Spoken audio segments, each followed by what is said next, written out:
አልፋና ኦሜጋ ያለውን ምስጢር የያዘውን አካ የሚለውን ታላቁን ቅዱሱን ስሙን በቅዱስ ሚካኤል እጅ ላይ ቀረጸው። ክብር ለዚህ መልአክ ይሁን። በእውነት የእግዚአብሔርን ስም የተሸከመ ነው።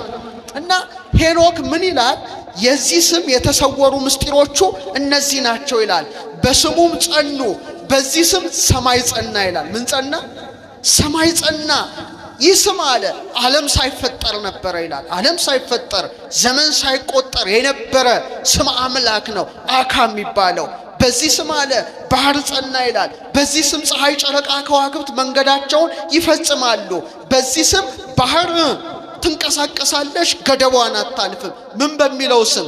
አካ በሚለው አልፋና ኦሜጋነቱን በሚናገረው በሚመሰክረው ኃያልና ገናና ስም ማለት ነው። ይህ ስም ተለይቶ ከመላእክት ወገን ለማን ብቻ ተሰጠ?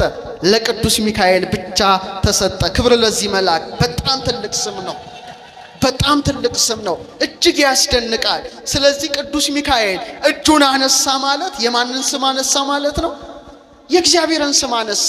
ሁሉም መላእክት ቅድም እንዳልኩት ኤል ኤል ኤል ይላል። ስሜ በእነሱ ላይ ስለሆነ ኃጢአት ብሰሩ ይቅር አይልምና አታስመርሩት ይላል።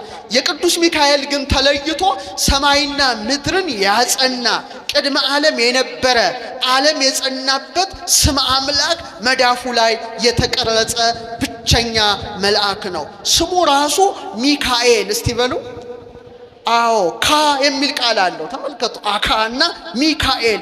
ማንም መልአክ ይሄንን ስም መሸከም አይችልም።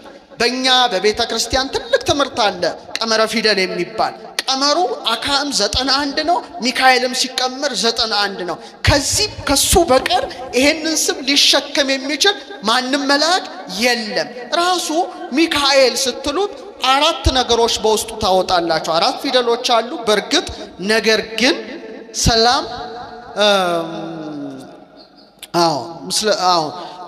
ሚበሉ እስቲ ታ ኤል። ሚ ማለት መኑ ማለት ነው፣ ማን ማለት ነው። አስተውሎ ማን ማለት ነው። ካ ማለት ደግሞ ከመ እንደ ማለት ነው። ኤልስ ምን ማለት ነው? ባንድ ላይ አረ መልሱ ባካችሁ፣ እግዚአብሔር ማለት ነው። ስለዚህ ሚካኤል ማለት ማን እንደ እግዚአብሔር ማለት ነው። ለዚህ ነው ማን እንደ እግዚአብሔር ብቻ መባል አይምሰላቸው ኦርቶዶክሳውያን። ማን እንደ ልዑል፣ ማን እንደ እግዚአብሔር የሚለውን ስም መሸከሙ ከሌሎች መላእክት ሲለየው ነው። ምክንያቱም ሳጥናኤል በካደ ጊዜ እኔ ልዑል ነኝ እኔ አምላክ ነኝ ብሎ በተገዳደረ ጊዜ እኔ በልዑል ራሴን እመስላለሁ ይላል ኢሳይያስ 14:14 ላይ ጥንተ ጠላት ሳጥናኤል እኔ ራሴን በልዑል እመስላለሁ ግን አንተ እንጦርጦስ ትወርዳለህ ይለዋል። ገሃነም ትወርዳለህ። ስለዚህ እኔ በልዑል እመስላለሁ እኔ ራሴን ከእግዚአብሔር ጋር አስተካክላለሁ ሚለው ሳጥናኤል ሲነሳ አይደለም ማን እንደ እግዚአብሔር ብሎ መነሳት የሚችለው ብቻ ነው? ሚካኤል ብቻ ነው። አያችሁ፣ እንደ ስሙ ይመርልሃ በግብሩ። እያንዳንዱ መልአክ የተሰጠውን ተልእኮ ያመለክታል። ሚካኤል ከመላእክት ወገን አስቀድሞ ማን እንደ እግዚአብሔር፣ ማን እንደ ልዑልን የሚመስል ማን ነው? እግዚአብሔርን የሚመስል ማን ነው? አንተ ሐሰተኛ ብሎ ሰይፉን መዞ የሚፋለመው ስለሆነ ምን የሚል ስም ተሰጠው? አረ ንገሩኝ። ሚካኤል ስም ተሰጠው። በጣም የሚገርም ነው። አካ የሚለው ስም ተጽፎበታል። እንደገና ስሙ ደግሞ ማን እንደ እግዚአብሔር ማለት ነው።